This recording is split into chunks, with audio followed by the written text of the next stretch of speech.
Bonjour à tous.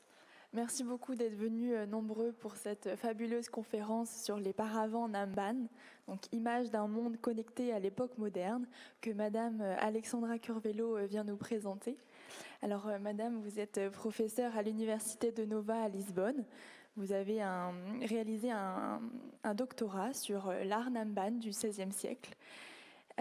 Vous êtes actuellement aussi la directrice du journal d'histoire de l'art de l'Institut d'histoire de l'art. Et vous avez réalisé également une publication qui s'appelle Namban Folding Screen Masterpieces, qui a été publiée en 2015 et qui pourra soutenir vos propos aujourd'hui. Je vous en prie. Merci. Et bonjour à tous. Et je suis vraiment honorée d'être ici au Festival de l'Histoire de l'Art à Fontainebleau. Et je veux remercier aux organisateurs de le festival. Donc, le titre de la conférence est Paravents Namban, image d'un monde connecté à l'époque moderne. Il faut commencer par les mots et Namban.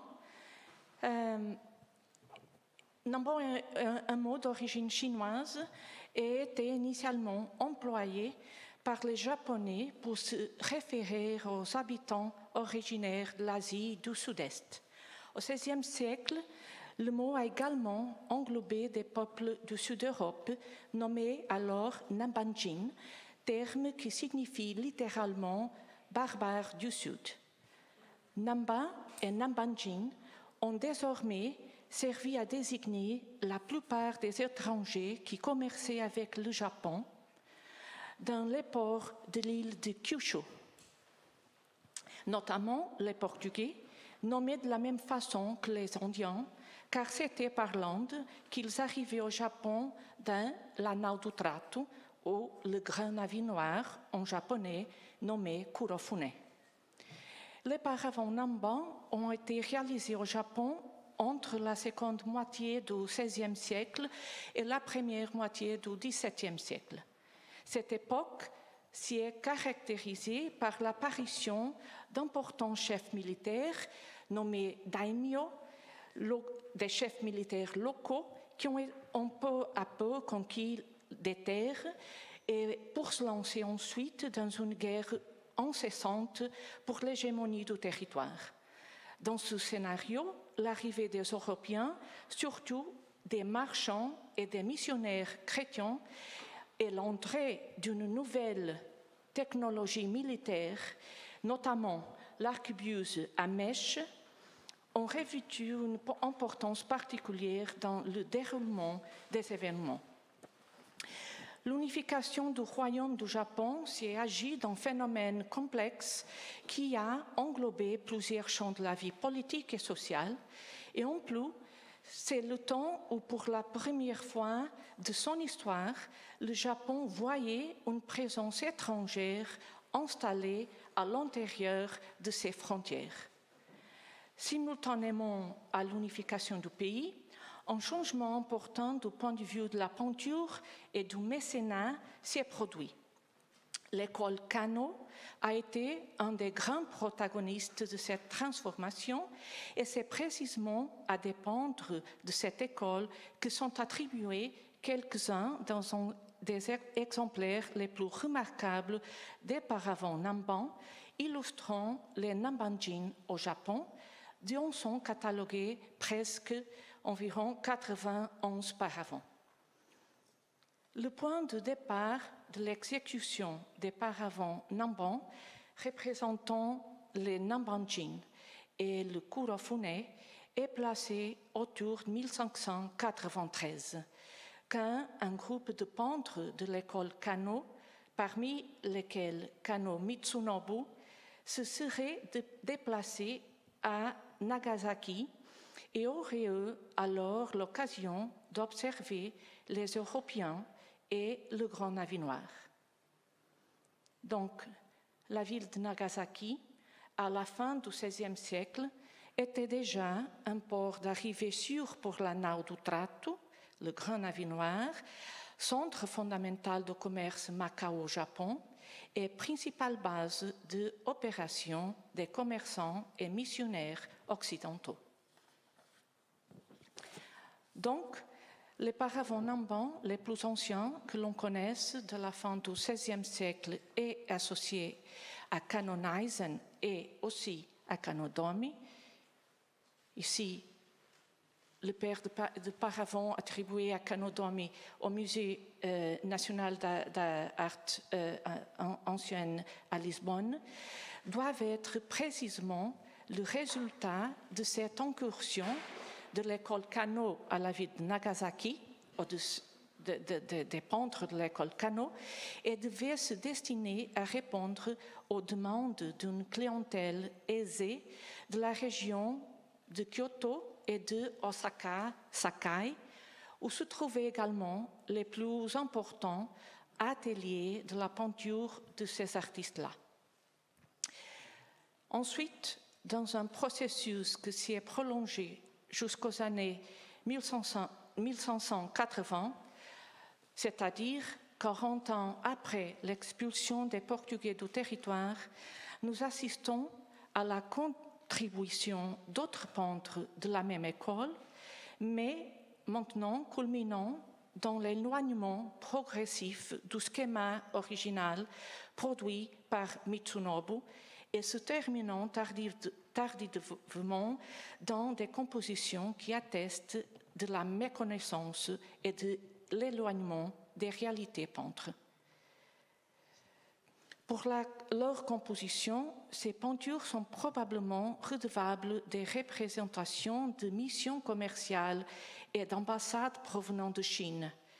Cette diplomatie a ouvert la voie au Japon pour s'engager dans un commerce de produits luxueux chinois et l'arrivée des navires chinois, leur débarquement et les défilés des Chinois en audience avec les autorités japonaises sont probablement des précurseurs d'activités similaires avec les Portugais.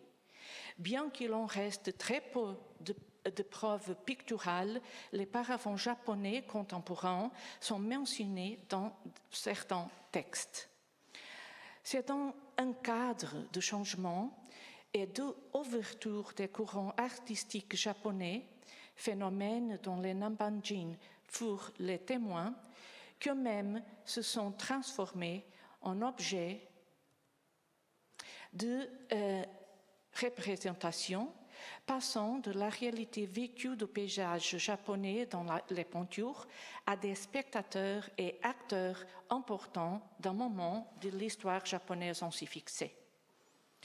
Dans un territoire où ce qui était exotique, c'est-à-dire ce qui venait de l'extérieur, s'appliquait aux Européens et à l'équipage multiracial du grand navire noir, ainsi qu'à toutes les marchandises transportées, on assiste à l'émergence d'une nouvelle thématique dans le répertoire pictural japonais. Ça explique aussi que ces paravents ont été réalisés pour un marché exclusivement japonais et non européen. La spécificité de la thématique choisie et son encadrement dans le contexte artistique d'alors l'attestent, comme le fait que les exemplaires qui s'y trouvent hors du Japon, particulièrement ceux qui sont dans des collections publiques européennes, c'est le cas du paravent au musée Guimet à Paris, sont entrés dans les collections occidentales à des dates relativement récentes, c'est-à-dire à partir de la fin du XIXe et surtout du XXe siècle, autant qu'il nous est possible de déduire des informations dont nous disposons. Une autre question qui se pose à très haut degré de vraisemblance que ces compositions présentaient avec la réalité à laquelle elles se référaient. Cette question est valable précisément parce que nous assumons que le discours visuel ne correspond pas nécessairement à une reproduction de la réalité. C'est avant tout la création d'une nouvelle réalité.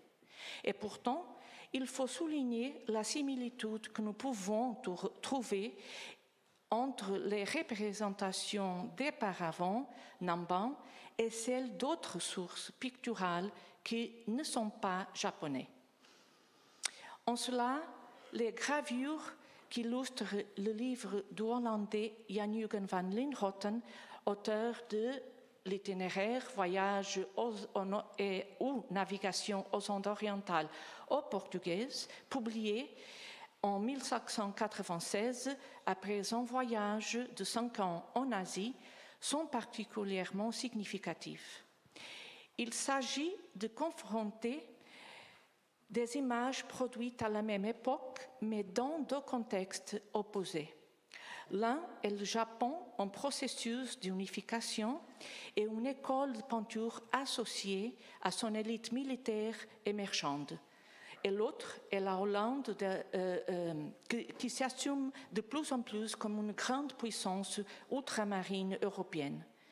Que les images des peuples du sud de l'Europe dans un contexte asiatique, particulièrement des Portugais, produites dans les lieux aussi distants, soient simultanément aussi proches, méritent d'être remarquées.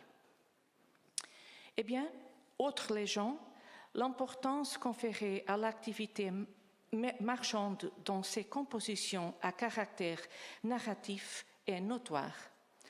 Dans un de ces paravents, qui est présentement au Portugal, à Porto, au musée Soares dos Reis, la représentation d'une balance et d'un boulier, élément très rarement présenté, renvoie directement à l'association entre la présence des Nambanjin au Japon et le commerce interocéanique dont ils étaient les principaux agents et intermédiaires. À l'activité commerciale était liée la nécessité d'une documentation spécifique d'enregistrement des calculs de prix et de marchandises. De là vient que certains des meubles fabriqués au Japon pour cette clientèle européenne soient précisément en rapport avec l'écriture et les documents, cabinet, écritoire et aussi secrétaire. La nau do Trato, le navire noir, qui faisait la liaison entre Macao et le Japon, est un important protagoniste de ces peintures. Le navire noir présente d'abord une particularité, puisque le noir a dans la culture japonaise une connotation distincte, en même temps négative et positive. Cette résonance symbolique renvoie à l'image des limites du monde connu, alors que le blanc est symbole de pureté et de centralité. Et ça, c'est la raison pour laquelle les navires chinois étaient appelés de Shirofune, c'est-à-dire les navires blancs. Dans le cas des paravents Namban, le double son de la couleur noire se rattachait autant au fait qu'il s'agissait de quelque chose d'inconnu, comme par exemple, selon la tradition populaire japonaise, tout objet ou personne qui faisait naufrage venant de la mer était considéré un trésor. Cette croyance était personnifiée par Ebisu, un des 7 dieux de la chance et divinité qui protège les marchands, dont le nom, curieusement, signifie barbare ou étranger. Ce navire, appelé aussi nef de l'argent et nef de Chine, transportait d'appréciables richesses. Après l'amarrage du navire au Japon, dernier site d'une route maritime incluant en Asie Goa, Malacca, Macao, ces produits comprenaient, entre autres, des soies, des tissus en coton, de la porcelaine, peau de tigre et de léopard, des objets chinois utilisés par les missionnaires eux-mêmes dans leur résidence au Japon. Et je vais montrer un détail d'un paravent qui est aujourd'hui dans une collection japonaise. Et ici, on peut voir la représentation d'un intérieur de la résidence des jésuites, des pères jésuites, la Compagnie de Jésus, et nous pouvons voir la représentation d'un kendi, un objet bien connu dans l'Asie du Sud-Est et qui jouait un rôle important dans des rituels et même dans la vie quotidienne de la région depuis longtemps à cause de ses propriétés de refroidissement et pour sa portabilité.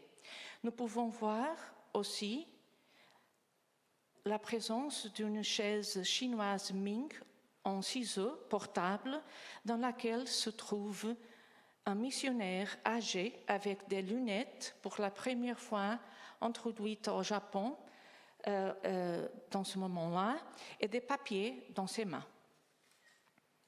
Parmi les biens les plus importants commercialisés se trouvait l'argent japonais qui s'est échangé contre la soie chinoise de couleur et décorée, constituant une des marchandises les plus importantes de toutes celles qui étaient transportées par la nao. On peut aussi observer des pièces de mobilier, y compris les chaises pliables de la Chine Ming, et aussi des objets laqués qui sont de diverses provenances. Quand le Namban Gyoretsu, la parade Namban, est déjà à terre, nous voyons le transport des vases et jarres de martaban. Ces énormes pièces de céramique, fabriquées dans de nombreuses régions du sud-est asiatique, étaient surtout exportées à partir du port de Martaban sur le littoral de l'ancien Pegu, actuellement le Myanmar, d'où leur vient leur nom, Martaban. Ces jarres servaient à conditionner et transporter toutes sortes de denrées, comme l'eau potable, de l'huile, des olives, du vin, des grains de poivre, des clous de girofle et les fruits secs. L'ouverture était scellée avec la cire, du papier graissé ou avec de l'argile, ce qui permettait de conserver plus longtemps les produits. Et les jarres de plus grande dimension étaient aussi utilisées pour le transport de pièces de porcelaine conditionnées dans leur intérieur avec de la paille. Parmi la faune représentée, on peut identifier les chevaux d'origine probablement perse ou arabe exportés d'Ormuz vers Goa et de Goa vers le reste de l'Asie, mais aussi des chats sauvages répandus dans les zones montagneuses du nord de l'Inde et au sud de la Chine. Des chiens de chasse communs en Europe, des oiseaux, des chameaux, des éléphants, etc. Ici, c'est un des paravents à Lisbonne, au Musée national de Lisbonne, et on peut voir précisément un chameau, deux chiens, des pavons, etc. Le cortège Namban, le Namban Gyoretsu, était le point de mire du regard attentif des habitants locaux et se composait de grands capitaines, de nobles, de marchands, de religieux, d'esclaves et d'interprètes, véritable microcosme social d'ailleurs. Avec eux et en eux, on peut observer surtout des textiles, beaucoup de textiles, des soies venues de la Chine et aussi d'autres textiles, également originaires de la Chine, mais aussi de l'Inde et du sud-est asiatique, comme des damas, du taffetas, du satin et des cotonnades. Les textiles, et en particulier le coton, étaient des composants essentiels du monde à l'époque, car ils constituaient la base du commerce à longue distance dans l'océan Indien et étaient peut-être le plus mondial des différents produits entrant dans ce commerce dans la période entre 1500 et 1800. Dans la représentation du cortège Namban, les marchands s'y distinguent par des vêtements de couleurs et de modèles variés, au contraire des nobles, dont les vêtements se caractérisent plutôt par des couleurs et la sobriété des riches tissus en velours lisse ou travaillé et aussi de brocart d'origine espagnole et italienne. Je vais tourner à l'image que j'ai déjà montrée pour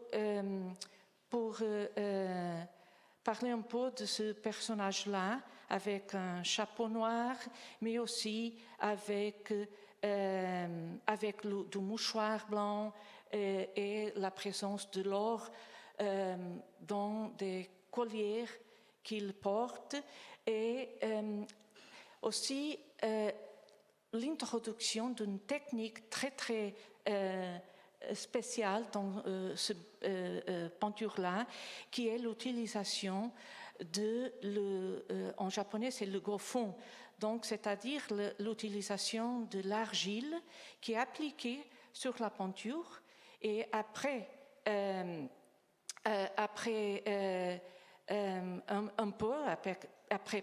quelques minutes, avec l'application de l'or hors de l'argent. Donc, nous avons ces relèves dans la peinture pour expresser précisément l'importance de certains éléments comme le bouton, et la parole japonaise pour bouton, c'est botin, du portugais boutin par exemple, et tous ces éléments qui constituaient une partie très importante de la façon d'habiller de ces Européennes et aussi de Nambanjin en général.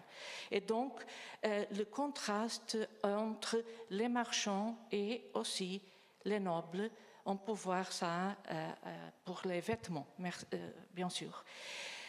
Avec les marchands, avec la noblesse, on se trouve aussi les intérprètes malais, surtout malais, et en bas de l'échelle sociale, les esclaves d'origine indienne et africaine, et celles-ci portaient des vêtements de coton en motifs géométriques en accord avec leur catégorie. Et retournons aux marchands, à côté des tissus unis aux couleurs vives et aux couleurs fortes, apparaissent des tissus ornés de cercles, de fleurs, d'arabesques, qui renvoient à une possible origine indienne, perse ou chinoise, acquis durant le voyage. Aussi, la série d'accessoires dont j'ai parlé un peu, les mouchoirs, les sifflets, les colliers, les lunettes, les chapeaux, et les chapeaux à large bord, les rosaires, aident à compléter ce tableau où la posture même montre la place que revient à chacun. Curieusement, les chapeaux, quelques-uns avec les formes européennes, comme celle-ci. Ce chapeau-là appartient à la collection du musée de l'Orient à Lisbonne, et un chapeau en papier laqué, et il semble presque identique à quelques-uns qui sont représentés dans des paravents japonais, pas des paravents Namban, mais paravents japonais qui représentent, comme celle-ci, d'une collection japonaise, ce détail-ci, qui représente pas des Nambanjin, mais des Japonais habillés à la façon des Nambanjin. Et aussi, non seulement les chapeaux, mais aussi les chaussures. Et ce paire de chaussures en métal laqué, et qui appartient à une collection privée au Portugal, sont des éléments qui apparaissent fabriqués, comme j'ai déjà dit, en papier, en lac, en métal, et qui ont probablement été portés dans un contexte cérémonial associé surtout, mais pas seulement, à l'élite guerrière japonaise. C'est-à-dire l'appropriation par l'élite guerrière japonaise d'une manière de s'y habiller en certaines occasions à la manière du Nambanjin doit être associée à l'image qui, au Japon, est en train d'y être construite de ce barbare ou étranger. Ce processus de transformation opéré dans l'imaginaire japonais par l'arrivée des Portugais et du Nambanjin a été désigné par Ronald Tobey de Indianness of Iberia, l'indianité des Ibériques. Si jusqu'en 1542, l'autre faisait essentiellement référence au territoire de la Chine, de la Corée et de l'Inde et était toujours à l'extérieur, il y a un changement de paradigme avec l'arrivée des Portugais au Japon qui se sont installés à l'intérieur des frontières du territoire au moment où l'unification du territoire est en marche. Les Nambanjin, associés depuis l'origine à l'Inde et aux Indiens, y compris religieux, ont été apprivoisés par la société japonaise en imitant leurs vêtements en leur appropriation de certains éléments.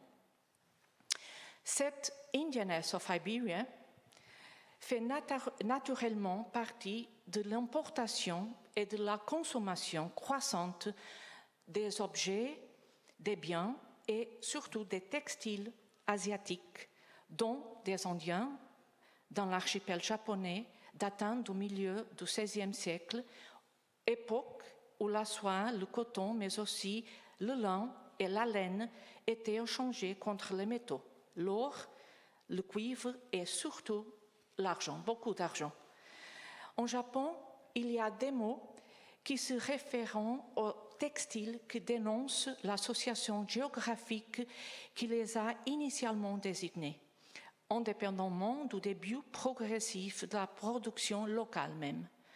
Ainsi, les tissus de coton raillé, nommés en japonais shima, étaient appelés bengara, donc bengarajima ou bengaragoshi, santomejima, une référence à Saint Thomé de Meliapore, au Matafujima de Madra. Et je vais montrer une carte avec les principaux points ou établissements commerciaux associés aux Portugais en Inde au début du XVIIe siècle. Et nous avons donc le mot Bengala, Bengara, et le mot de Saint Thomé Meliapore et aussi Madras, l'actuel Chennai.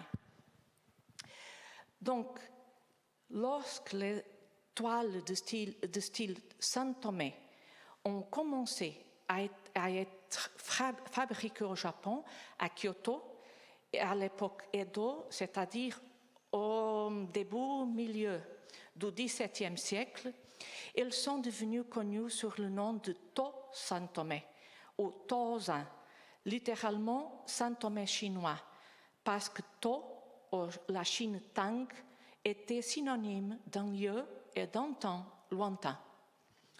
Le terme Shima signifie en japonais île, une île, mais dès l'arrivée des Portugais, et dans ce contexte spécifique où il désigne également un tissu rayé ou simplement le mot rayure, renvoie à la signification de quelque chose de lointain, Okushima, c'est-à-dire une île lointaine.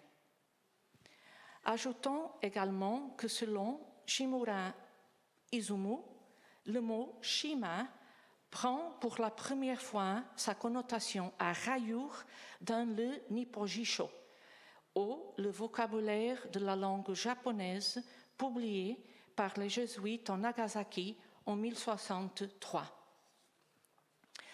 Comme le souligne Yumiko Kamada, le contact du Japon avec l'Inde via les textiles ainsi que des informations sur la géographie et la topographie du monde a transformé le concept spatial, abstrait et religieux associé à l'Inde en un territoire tangible dans lequel des produits ont été fabriqués et ils étaient nouveaux et supposés exotiques et différents au Japon. Du XVIe au XVIIe siècle, l'Inde, vue du Japon, est donc à la fois la terre bouddhiste pure et la source de nouveaux produits, notamment de textiles, achetés avec enthousiasme. De toute cette histoire, les Nambanjin en faisaient part en tant que des agents associés au début des transformations du goût à l'impact social au Japon, correspondant à l'émergence d'une nouvelle culture matérielle à partir du milieu du XVIe siècle, de laquelle les paravents Namban y sont des témoins remarquables. Merci de votre présence et de votre écoute. Et s'il y a des questions, bien sûr.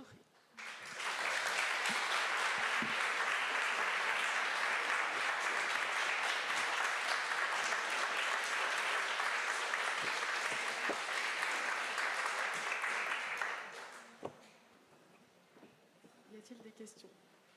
Y a-t-il des... 1, 2, ok. Y a-t-il des questions?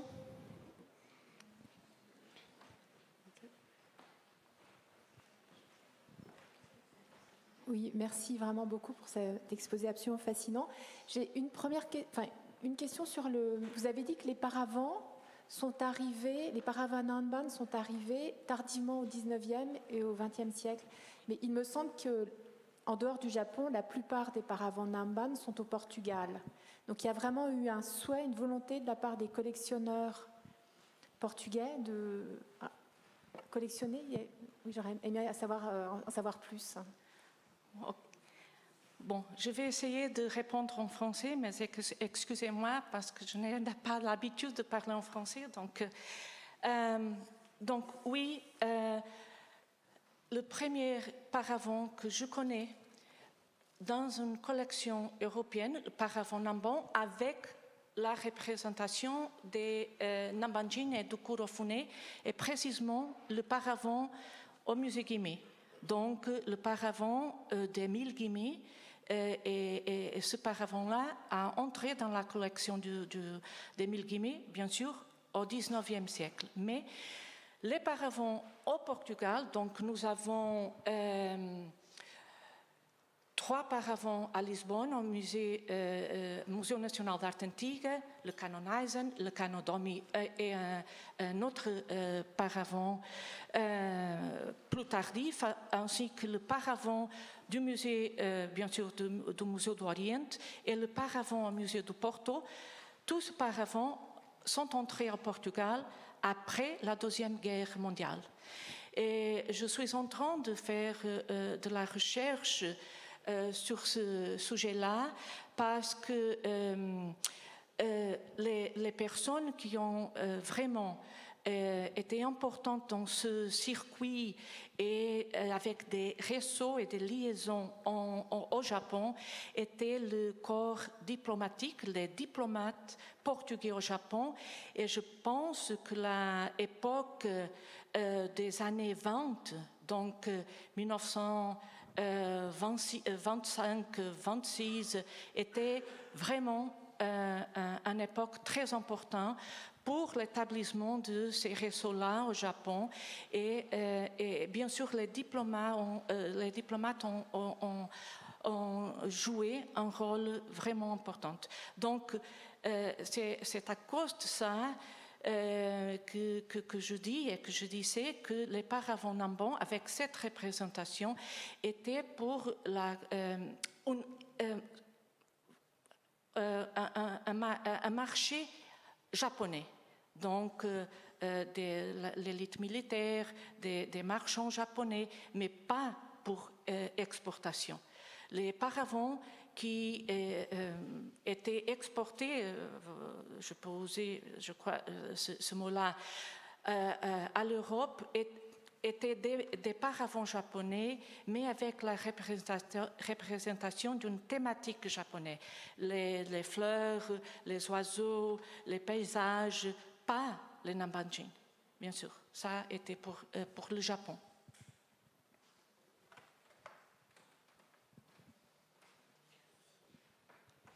Madame, vous nous avez bien montré l'influence qui avait été exercée au Japon sur l'habillement, sur les modes. Je voudrais savoir si, après la rupture avec le Portugal, quand les Portugais ne sont plus admis au Japon, je voulais savoir si on continue à avoir ces modes et, d'autre part, est-ce que les Hollandais vont jouer le rôle des Portugais dans l'importation de ce type de produits ? Merci de me répondre. Merci, c'est une question très, très intéressante. Je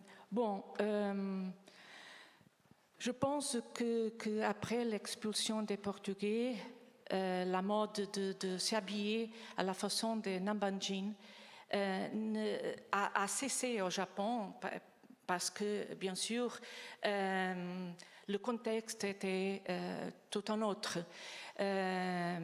Mais ce qui a été développé au Japon était précisément ça, c'est-à-dire du cultive du coton au Japon. Ça s'est initié à la fin du XVIe siècle, au début du XVIIe siècle, et l'usage, c'est vraiment, je trouve ça vraiment intéressant, l'usage de tissus raillés comme celle-là, et les tissus rayés étaient bien sûr les tissus qui ont probablement causé l'impact immédiat au Japon. Donc, le tissu rayé, le shima, oui, shima, Santome shima, ça va être travaillé au Japon avec du coton, avec la fabrication même de kimonos et d'autres vêtements japonais. Et ça va prolonger pendant, je dirais, pendant toute la période Edo, comme on peut voir dans le cas de les étampes ukiyo-e au Japon, comme celle-ci que j'ai ici. Mais la mode de s'habiller comme les Nambanjin, ça a cessé après l'expulsion des Portugais.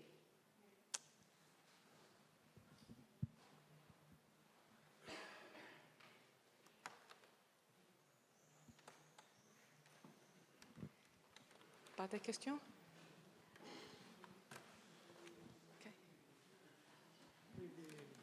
Auparavant, ça suppose une mobilité, puisque la fonction, c'est de protéger.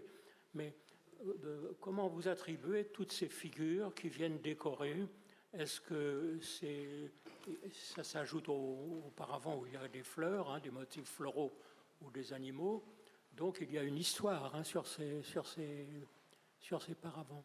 Et comment vous attribuez que quand ces paravents sont venus en Europe, au musée Guimet ou en France, Claude Monet a fait, par exemple, supprimer ces personnages pour ne retenir que les motifs des nymphéas. Voilà. Parce qu'il y a un nombre également de feuilles, de panneaux. qui sont repris sur ces modèles japonais. Merci. Et je voudrais aussi ajouter qu'une source de documentation aussi importante, c'est celle pour les paravents japonais en Europe dès le XVIIe siècle, sont les maisons de, maisons de buneka, poupettes, oui, des Hollandais, produites au XVIIe siècle. Je m'en souviens d'une de ces maisons de poupettes qui est aujourd'hui à Amsterdam, au Rijksmuseum. Donc, c'est la reproduction d'un intérieur hollandais d'une maison probablement à Amsterdam, avec de la porcelaine chinoise, de la porcelaine japonaise, des meubles, et aussi une de ces maisons a un paravent japonais avec la représentation des oiseaux, des fleurs, et avec l'application de la feuille d'or aussi. Donc c'est encore un document important attestant l'arrivée des paravents japonais en Europe depuis le XVIIe siècle, oui.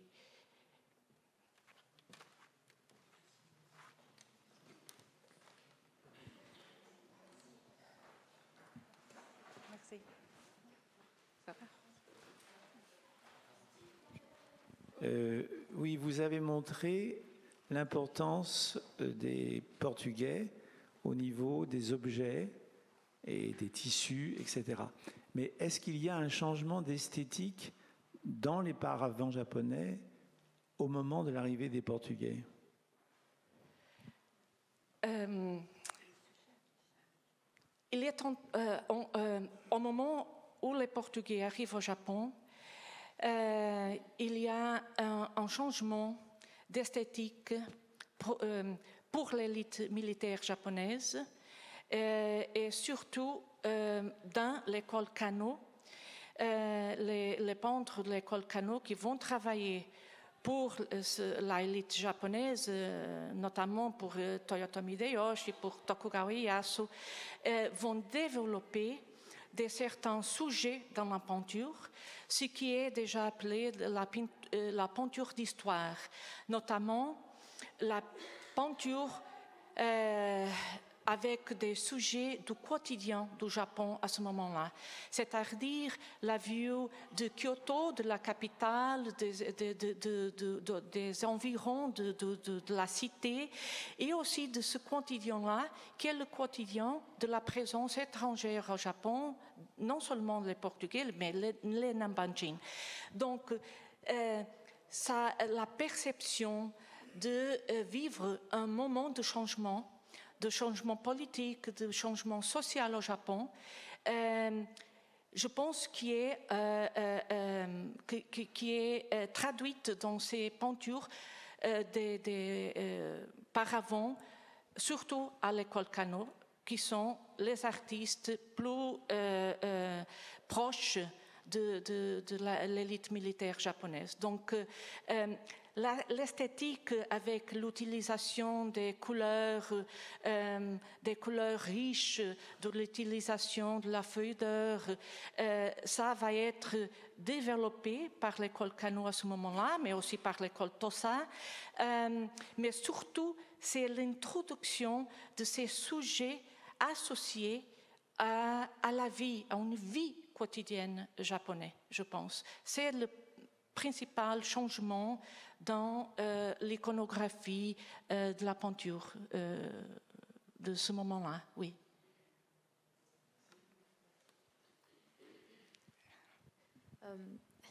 J'aurais aimé savoir s'il y avait un lien entre les navires noirs et le yin et le yang. Et là, et le fameux, enfin le yin et le yang, je savais pas, le yin et le yang. Entre les navires noirs et le yin et le yang. Okay. Je ne sais pas. Je ne sais pas vraiment. Au niveau des couleurs. Pour les couleurs, bien sûr. je ne sais pas si nous pouvons faire cette association. Ah, mais possible, pas possible, d'accord. Merci. Merci.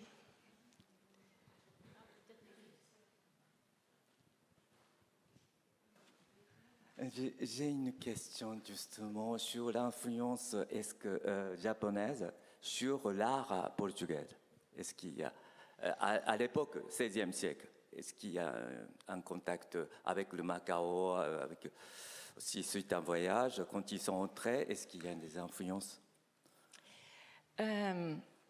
L'impact, je préfère probablement parler d'impact et non pas d'influence, mais oui, il y a un impact du Japon et de l'art japonais, surtout pas au Portugal, je pense, pour ce moment-là, mais à Macao, certainement.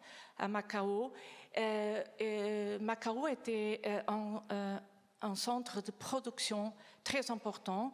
Je parle d'une culture matérielle spécifique et surtout pour la production de paravents à Macao. Des paravents qui sont surtout techniquement même associés plutôt au byobo, au paravent japonais, qu'au paravent chinois.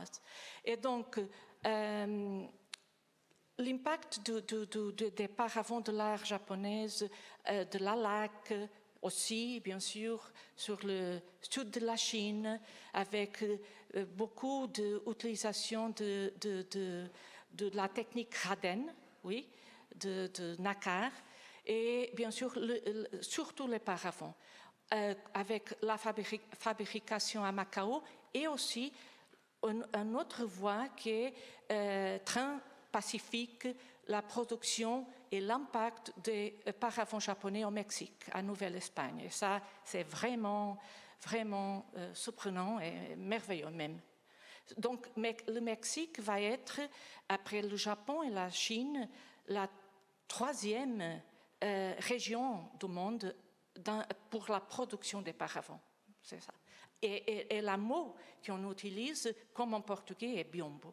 Donc, ça vient du japonais, bien sûr. Je voulais vous demander si on utilisait des pochoirs pour reproduire des visages sur certains paravents où on a l'impression vraiment qu'il y a une redondance des mêmes physionomies. Oui, ça c'est un sujet fascinant et pour une autre présentation, parce que oui, la typification de la façon de représenter, oui, ce que nous pensons d'être les Portugais avec le nez, le très grand nez, les yeux en forme d'amande et les mouchoirs, etc. À mon avis, j'ai étudié ça pour mon doctorat, à mon avis, ça vient d'une fixation au Japon depuis longtemps d'une façon de représenter les occidentaux lointains, c'est-à-dire la première présence au Japon des gens venus de l'Occident étaient les Perses, à l'époque Nara, au moment où le Todaiji est construite. Et en ce moment-là, les Japonais vont construire des masques Gigaku, les masques Gigaku, représentant les Perses. Et si on voit les masques Gigaku qui vont être quand même utilisés depuis ce temps-là, on voit précisément ces faits faciales qui sont présentes dans les paravents pour la représentation des Nambanjin. Donc, c'est une hypothèse, bien sûr, mais je pense qu'en ce moment, au XVIe siècle, quand les Occidentaux arrivent au Japon, il y a cette image des premiers Occidentaux qui arrivaient au Japon. Il y a beaucoup il fait beaucoup de temps. Et ça, c'est la cause de cette typification faciale, oui. Mais la masque, bien sûr, c'est la masque.